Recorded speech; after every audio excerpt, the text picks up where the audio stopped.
UI Festival, and we were really fascinated by his performance. And we had some conversations with him afterwards, so we thought it's really interesting to invite him to this festival.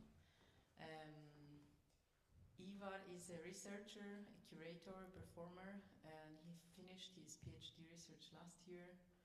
And I'm very sure that he can say much more about his practice. So, welcome.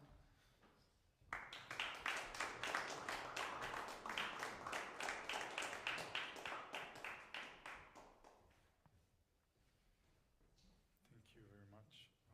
I hope I can live up to the interest expressed by you in this little talk. And I wanted to really say thank you to Marina and to Franz for inviting me here, because it's been a wonderful time, and especially I'm really grateful to be able to share these types of thoughts with such a collection of practitioners and experts, because I'm also very much looking forward to some possible feedback, comments, brutal critiques that completely destroy everything I say, and I have to build up from the beginning, which I completely accept. So I, as Marina said, I finished my PhD last year, which had to do with an activist and cognitive and various perspectives on practicing in free improvisation. I've always found it somehow interesting in a domain that one cannot so easily define success or quality or any type of criteria. How do we even conceptualize something like this? Now, not to get too much into this topic for a different time, but just to explain this title, because this came from the desirable difficulties part came from this research. It's a couple of cognitive researchers called Björk and Björk, which, funnily enough, it's not the singer Björk and her clone, but these are actually a separate group of people, and they did a lot of research on skill acquisition in various domains, principally coming from sport, but this later on got applied. But basically, this just describes kind of this optimal zone for skill acquisition. So if you think about practicing an instrument, if something is too hard, we are frustrated, nothing really happens. If it's too easy, we are having fun, enjoying ourselves, but there's no skill acquisition. So there's kind of this optimal zone of desirable difficulties where skill acquisition happens, which I found really funny. So I decided somehow to take it over, and kind of this was the whole inspiration for something that started as a little private joke from myself, but actually now grew into a research project that we are just now finishing the application for, which has a lot of facets, which we can maybe later on discuss, but this is just my tiny perspective from all of these. As with any lecture, I guess we always need to define your terms. So we can talk about now this whole lineage or the inspiration for it that comes with the term sabotage. Sabotage, we all know in various ways, but it's the term itself comes from the French, sabotage, which comes from the word sabot, which is a type of clog worn by mainly workers. And there is a mythological etymology of this word, which is connected to protesting, in the sense that workers, this is not so pre-industrial revolution, but during so on, in the period of the first machines and so on, that the workers protested by throwing their sabots into the machines to destroy production. This, as I said, it is a kind of mythological because it connects a couple of historical lineages. The actual etymology actually just has to do with the fact that you cannot really be very elegant while walking or very silent. So it's a very loud and very inelegant way of moving around in the world. So this is kind of where this perspective connects to this actual sabot. But the destruction of the machines did happen, but it's a different lineage, and it's connected to the movement of the Luddites. I don't know for the native English speakers, but maybe you know this is a word nowadays used in English. Calling somebody a Luddite basically means that they are technology averse, so that they are afraid of technological progress, which is again, I guess this lecture is becoming about examples of how we distort meanings of words in history, but it's another distortion because the Luddites weren't principally against technology, they were against technology because they were being replaced. So the Luddites were high-skilled workers who were being replaced by low-skilled worker plus machine.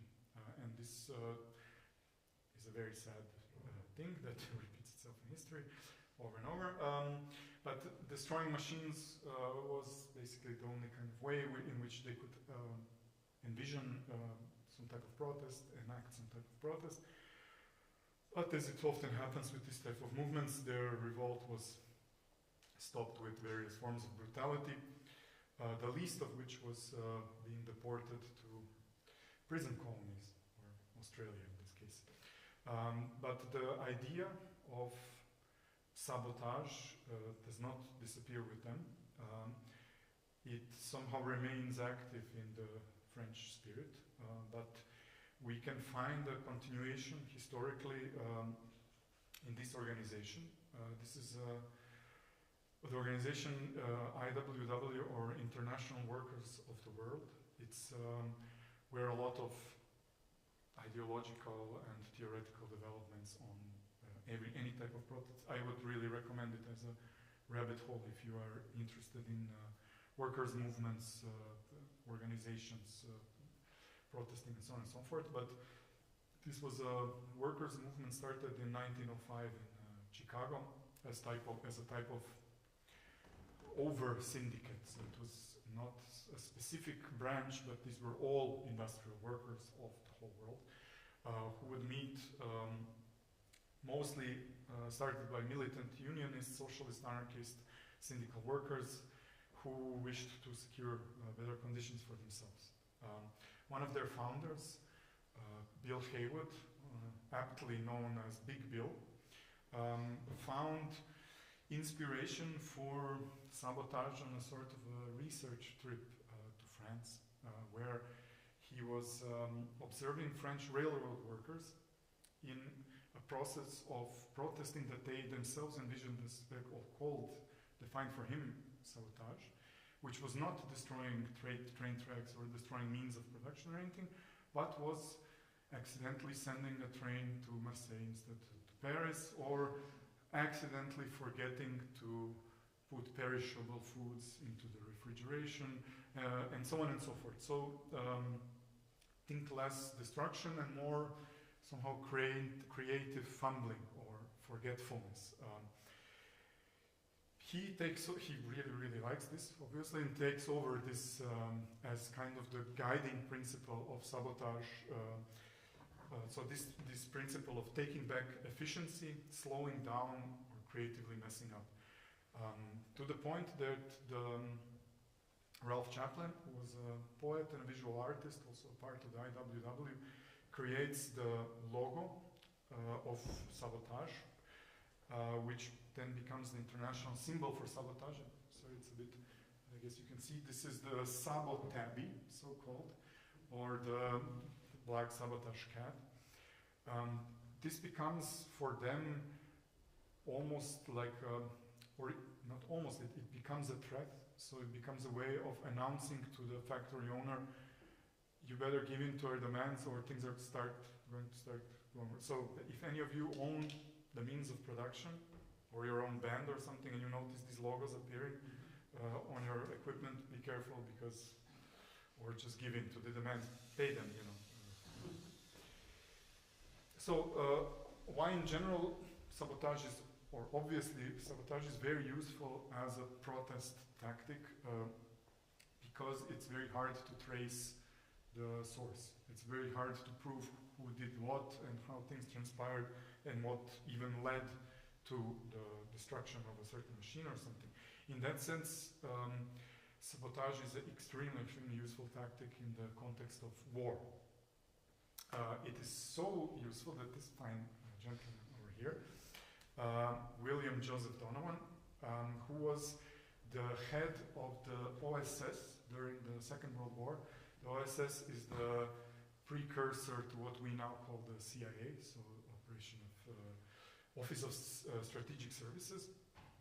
He collected a group of officers as well as actors and artists to work on something which they called the Simple Sabotage Field Manual, a form of instruction manual which would serve the citizen saboteurs in Axis-occupied Europe. Thankfully for us, this manual got declassified in 2008. The manual itself is, it's a beautiful document. I also can really recommend looking this up. You can find it online. But the manual, its position itself, so it defines sabotage as something which doesn't need specific tools. It doesn't need a connection to an organized group, and it involves the least possible risk of being discovered. As we said, this is the big benefit of sabotage, that we can empower citizens to fight against the Axis without putting themselves in harm's way. In that sense, the principal idea is to empower citizen saboteurs. The idea is also, of course, that a lot of these types of small acts can eventually have a cumulative effect, which will slow down the enemy, demoralize, but also in long term empower citizens to, in some way, if you read about it, it almost seems like they're going to get hooked a bit, you know, on sabotage, because it probably, there is a certain type of dopamine hit when one starts engaging in illicit activities. And in that sense, you need more and more, so the hope is also that it's going to empower people to seek out collaborators and eventually unite themselves. What it did happen, in a sense, if you think about any type of resistance movements, especially towards the end of the Second World War. In the manual itself, we can trace both lineages of sabotage. So they take over this first Luddite interpretation that we saw. So the destruction, in that sense, the weapon of the citizen are salt, nails, candles, or any kind of material that can be found in the workplace. And from the IWW, we can also see this lineage of wrong decisions and slowness. So the human element, which is anyway responsible for accidents, tardiness, and general obstructions, even in peaceful times. The goal of the saboteur is to more or less become very attentive in their workplace and to observe where mistakes usually happen and how they can increase this margin for error. In that sense, I find a big inspiration in this manual. I think we'll see later why, but it points at the type of shift in our professional stance. So we should, in their words, leave our tools that we would usually sharpen, leave them dull. Lubricated surfaces we're going to leave dry, or areas that need to be cleaned, we will leave them dirty.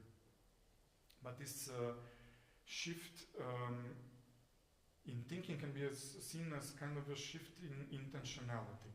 So this makes us turn our posture towards our own conception of professionality. And as we sabotage, we see more and more options and opportunities for interfering with the world around us. Now the manual goes on to list, more or less consists of a very, very long list of different types of really practical hands-on ways to sabotage. So if you wish to impede the workings of your surroundings, feel free to read it. Please don't tell them I told you. But the first section is mostly concerned with destruction in the context of industrial production, which for our purposes is not so interesting. And in general, historically, I think it's very interesting. But conceptually, I think what is more interesting are these instructions that are connected kind of to mostly transit and office work and so on, but if you think about it, they are connected to human interaction. So I'd like to show you sort of best of. So, make train travel as inconvenient as possible for enemy personnel.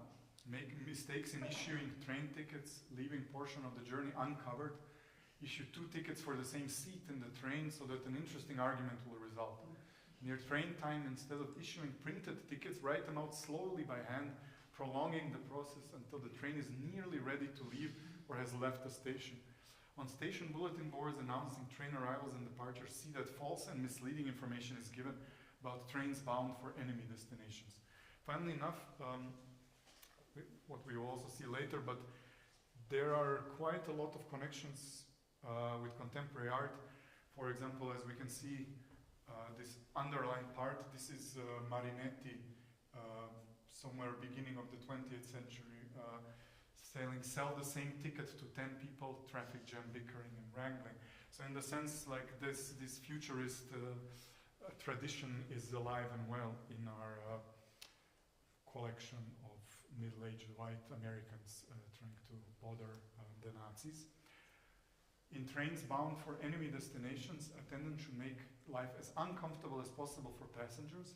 See that the food is especially bad. Take up ticketing after midnight. Call all station stops very loudly during the night. Handle baggage as noisily as possible during the night, and so on. I'm unsure. I didn't take the train in Switzerland, so I'm not sure whether this relates, but I did this similar lecture in Croatia, and I think there was quite an existential weight realizing in what kind of level of sabotage society we lived. Or change signposts at intersections and forks. The enemy will go the wrong way and it may be miles before he discovers his mistakes. In areas where traffic is composed primarily of enemy autos, trucks and motor convoys of various kinds, remove danger signals from curves and intersections.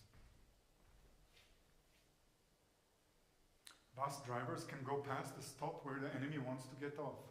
Taxi drivers can waste the enemy's time and make extra money by driving the longest possible route to his destination.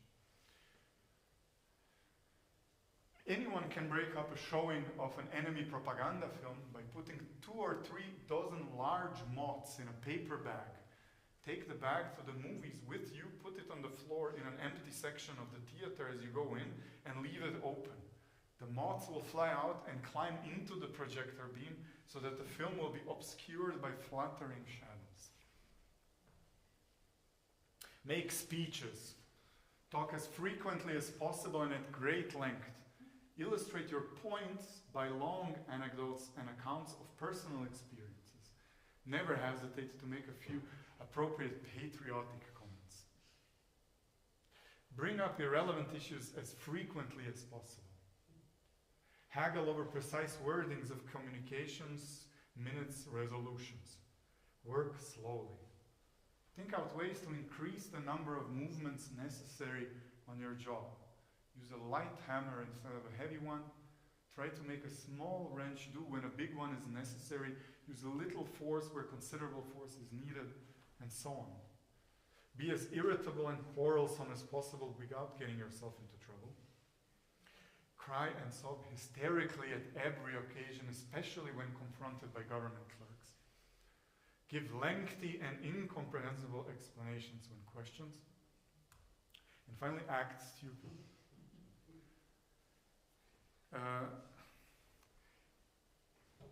In some way, it's really fascinating to how far they go and how performative they become, but also it's also quite interesting for any of us who ever had to deal with any type of logistics or meeting that basically there is not a big difference and one doesn't need to push this margin very far to come into these types of situations, or we are anyway faced with these types of situations most of the time. As I am in this lecture in which I am giving lengthy and incomprehensible explanations.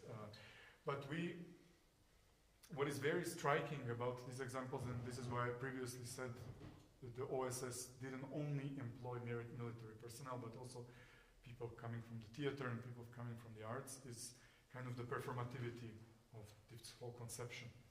As we already saw through Marinetti, but in some way, what they remind me of, and I think a lot of us, they remind us definitely of and announce the type of score that we would later see emerge with Fluxus. So we can think of pieces by George Brecht, for example, arranged to observe a sign indicating direction of travel, travel in the indicated direction, travel in another direction, or any myriad of pieces by Yoko Ono, map piece, draw a piece to get lost. Apart from the format, which they share in the sense of a prescription, I believe what they also share, what we already before touched, is somehow this almost phenomenological shift in the way in which we perceive the world. They ask us to, in some way, first of all, turn our attention towards the mundane in a way that we can subvert it, which then gives us kind of a step back from the way in which we perceive the world around us. This shift, of course, is something that we can then observe in the program of phenomenology. Now we come to the fun part. No, but I thought I took out this slide just because it's always, and I guess dealing with Martin Heidegger in this day and age is a bit problematic, but the idea does come from Martin Heidegger. But what I wanted to explain and how this in general relates, there is a way of looking at the world and the way, so this lineage that he describes, we can follow further on also through Merleau-Ponty, and finally with a very, very interesting opening up of this whole thing in a feminist and disability studies critique by Sarah Ahmed in queer phenomenology. But generally the basic principle comes from Heidegger in the sense of how we perceive objects in the world. And these are why it's always fun to introduce Heideggerian terminology in German. This is Zuhanden or Vorhanden, which is not so intuitive, but basically it has to do with the fact that we do not perceive objects or deal with objects as an abstract collection of materials, but we see them as embedded in a context with their affordances. So we see an object as something with which we can interact with the world, and various other objects which is then placed in certain also chains and links that can lead back and so forth and so forth. Affordances are also, of course, or what an object affords us is obviously connected to our skills, in the sense that if we talk about the double bass, what you can do and what I can do with the double bass will change based on our practicing, which is another interesting term where we come to the term resistance. So each object also provides us with some form of resistance. If we think about our general approach, and especially if we think about some type of classical approach, which is where I'm happy to talk to you all, because there is a different understanding of this type of resistance of the object, where one would think that the goal is to transcend or get rid of this resistance, in the sense of the fact that one can express some, usually not your own musical idea, but the point being for us that we want to keep some form of resistance between ourselves and the object, because it can be a very generative thing for creative endeavors. But according to Heidegger, also this shift which I was talking about between using an object and this object being in the background, so the way that we deal with it, and in the sense of, let's say, the way that science would deal with an object, or measuring it, or looking at its constituents, are also just two different ways of observing the world. And the shift often happens by things going wrong, by an object malfunctioning, by not fulfilling its purposes, or of course by us not getting rid of enough resistance, which we can often experience in dealing with our own instruments when something technically goes wrong, either from the perspective of stick gets, or pad becomes sticky, or we just do something wrong. There is a miscommunication between the mind um, and the body. Why am I saying all of this? I think I'm trying to then bring it all the way back to the point that self-sabotage or sabotage introduced in artistic processes can serve as a conscious way of introducing some type of friction, conscious way of increasing resistance, and a conscious way of shifting our perception. And through this, I am hoping, or I am wondering whether one can approach these questions of what kind of aspects of the instrument of improvisation of ourselves, of our own bodies, of our embeddedness in the world, can be shown through this process of self-sabotage. Can we reveal some background structures, and how does this change of affordances influence our improvisational behavior? But maybe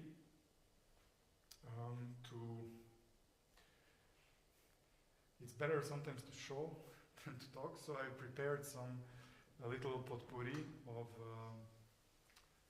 interferences, so to say, just to show you also artistically what I've been doing with it and how it's been influencing my playing, and then I would be very happy if you have any type of brutal reaction to everything that I have proposed to you, but maybe I managed to do it to myself as well. But also, so if we think also in general about this increasing of resistance or introducing forms of self-sabotage, obviously this is absolutely nothing new to any musician who deals with experimental music or free improvisation practices, because one of the easiest and historically most embedded ways of doing this is by dealing with preparations, right? So by introducing some type of exogenous element to this usual setup of body instrument, we create a new form of resistance where the interface stays the same.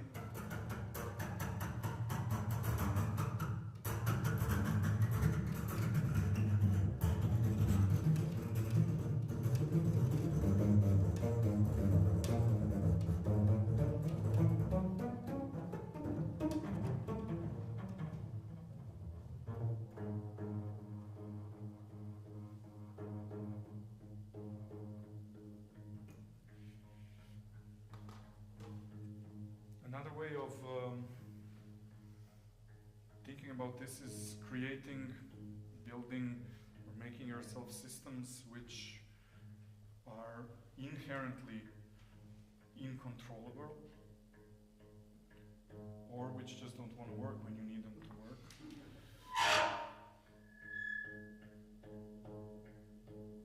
Where control is more of an illusion, where things change constantly from day to day because of things that you cannot and never will be able to predict, because we can almost think of them in some perspective of black box systems, in the sense of that things become technologically so complicated that we don't really know what is under the hood of the car.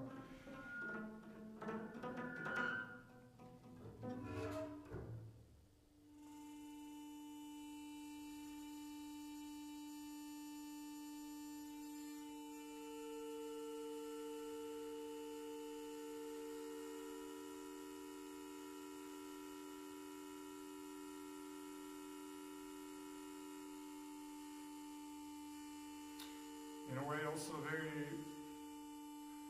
simple and effective way of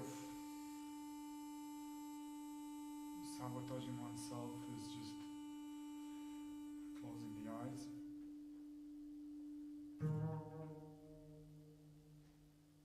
Taking away one form of feedback. And depending on an internal representation.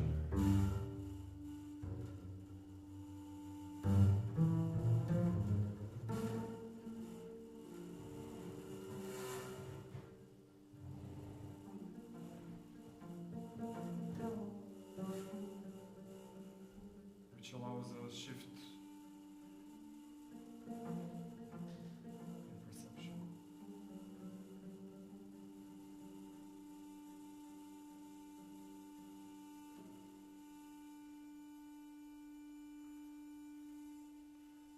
also all somehow is connected to the senses, right? And to sending some types of signals to our body. You see?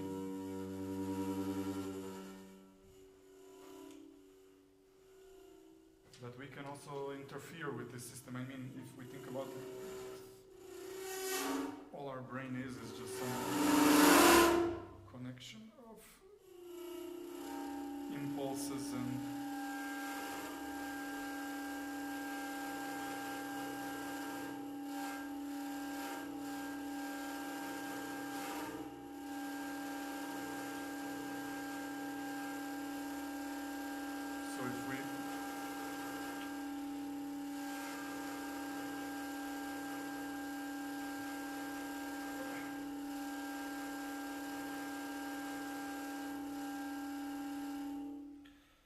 so if we interfere with this system and we send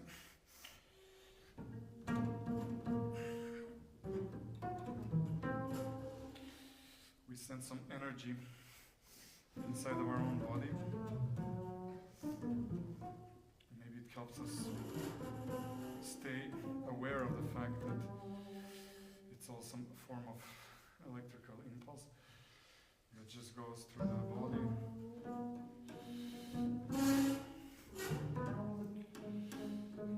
I mean, there's a limit to how long one can do this to oneself. Or if should, supposedly it's safe. I mean, the Chinese company would not lie to me, I guess.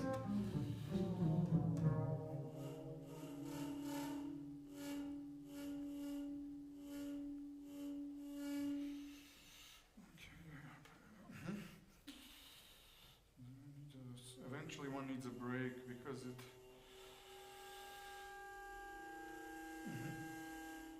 becomes a bit too much.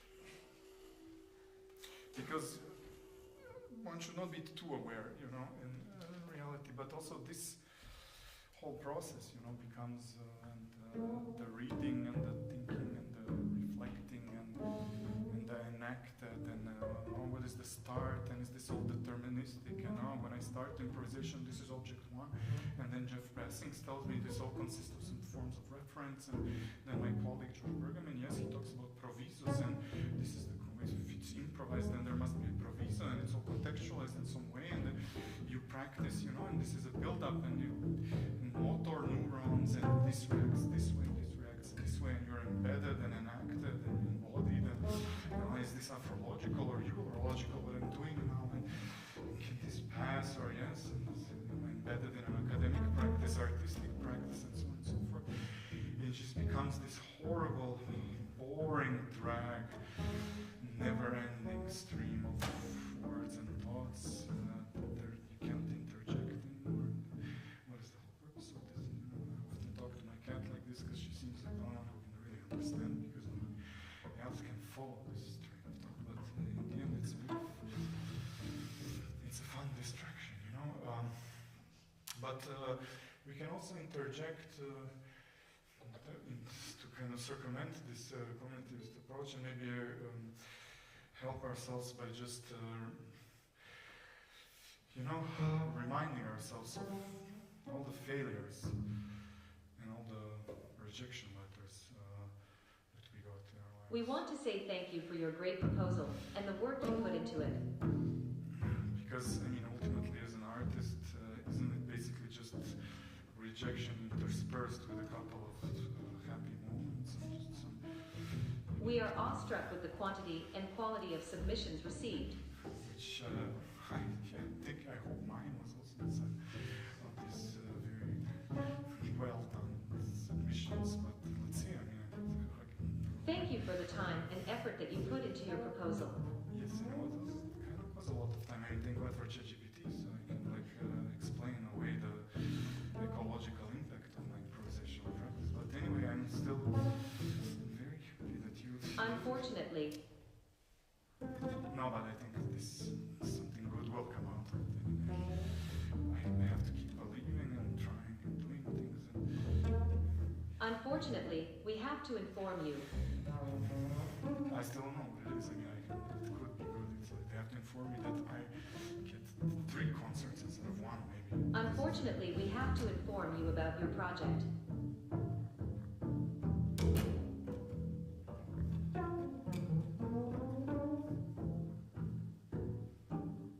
Unfortunately, we have to inform you about the selection of your project.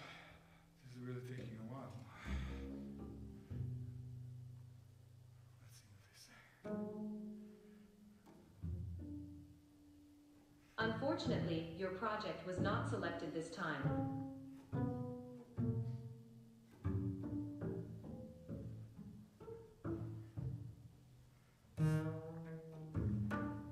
Unfortunately, we cannot invite you.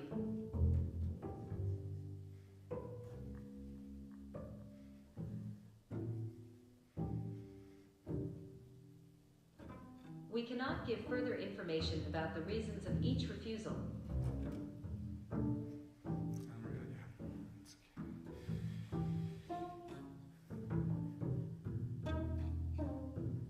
We do appreciate the time and effort it took to apply.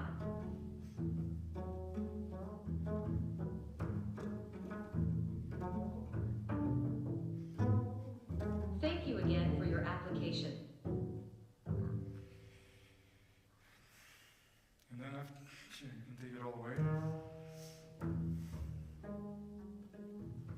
And something still stays. Something always stays at the end.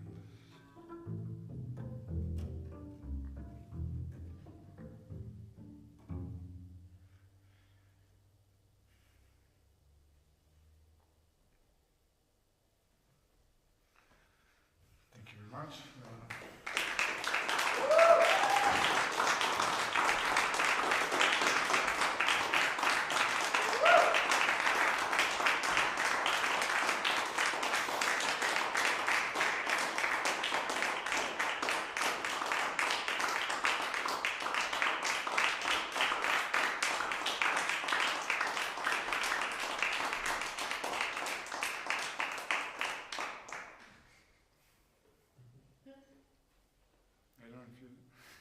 If somebody has a question, I'm happy to oblige.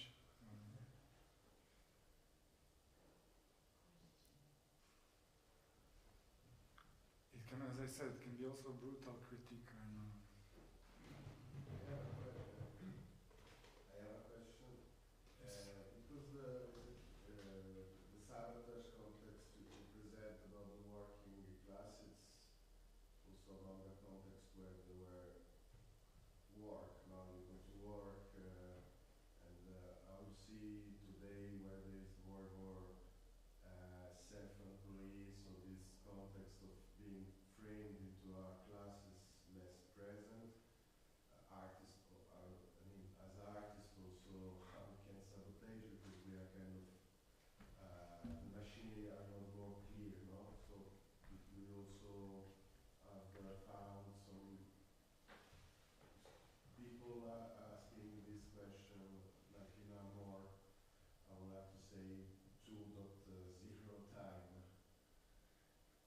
You mean from the perspective of artists, or are you talking from?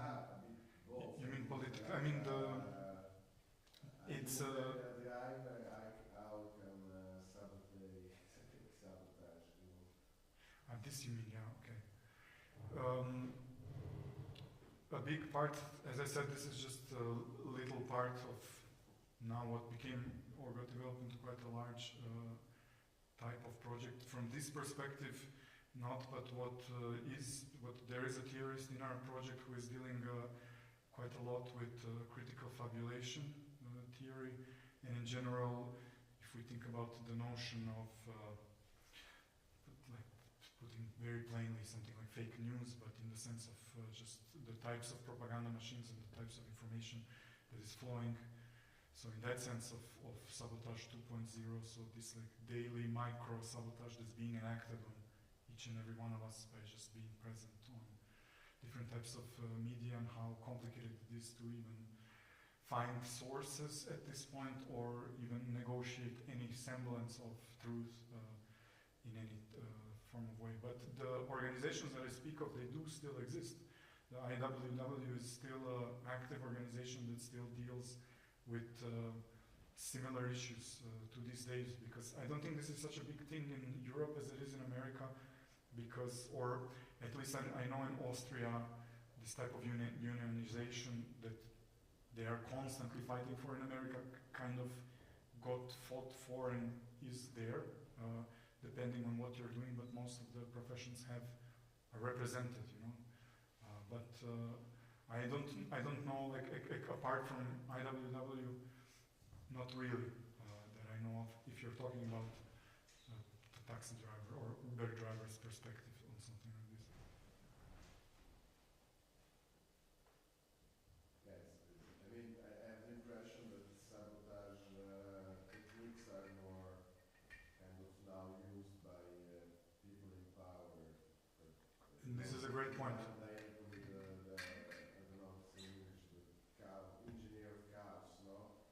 Yes, yes. Now, I mean, with OSS, we see that this was also present into the government power, but now it's becoming more and more clear these strategies are. I mean, so the question is, what are these working class still as tools to Definitely, yeah. counter-extract? Or anybody, yes, because that's a big part of this, the whole field of critical fibrillation, because that's a huge issue, because all of these type of countercultural weapons got taken over, yes, by dominant powers, and then the question is, what is there even left to do in this type of, when we also don't know who is a paid actor, who is a bot at this point. This becomes extremely complicated to follow.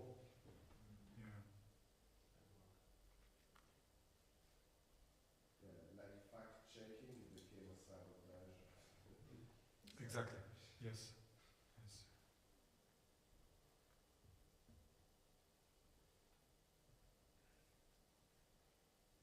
But more specifically on a musical point of view, what do you think that happens when your auto-sabotage becomes a habit? Yeah, that's a good question. I think it's a similar thing like with anything, but I wish basically with this project I will have 2.5 years of experimenting with this, starting with individual artistic practice and then extending this into forms of co-sabotage. But I think the answer to this will come through the doing, because this is what the point of this also project is to reflect and document the types of changes, but also the types of information that come out of engaging with this type of practice consciously, really, only with this type of practice for a long time.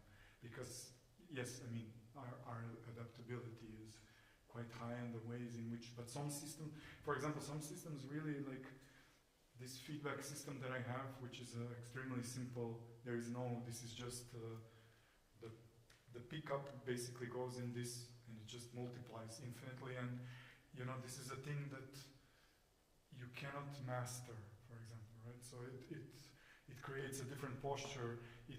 For me, this was in a way psychotherapy, because coming from also playing a lot of contemporary music and having to deal with certain types of precision, it's a type of psychotherapy, because I plug it in every day and I'm just standing there. It's very an acted system in that sense, because we both create meaning together, and I somehow have, like with this illusion, the only control is this, that it just doesn't explode, and you know, it's the volume pedal, just that it doesn't break. That's the only control, so I can stop it before it goes out of hand. But like the sonic and finding, because you know, because I work in this domain, of course, I try to spend a month cataloging, you know, and like, okay, this is giving me a C sharp. If I play a D on the bass, I can do, you know, I can push it in this direction.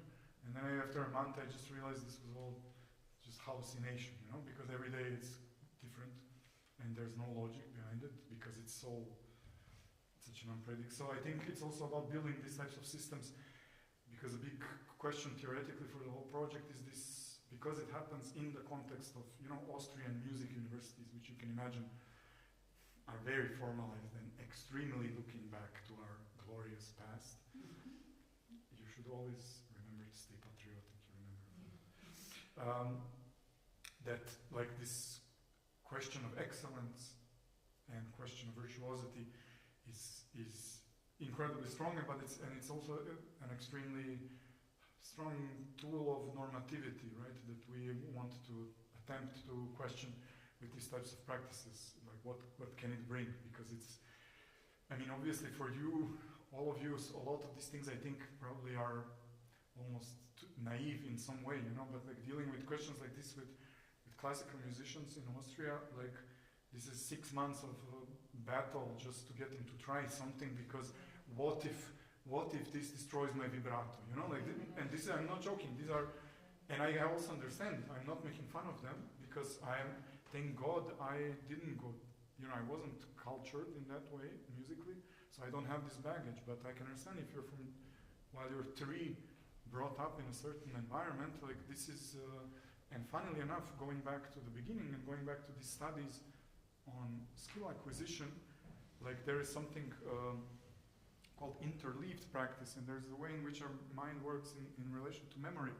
And there are some things that they have started introducing, for example, in America now a lot, which works in the way where if you want to learn a piece by heart, the closer you get to the actual performance, the less you should be playing it. So it should start very tense, and then there should be bigger and bigger gaps, because most of memory happens not while you're active, but while you're passive, so most reconciliation. And imagine, I even tried, my partner is a classical flutist, and I was like, look, these are all these studies, you know, like, and I understand, because how can you not practice a week before the audition, you know?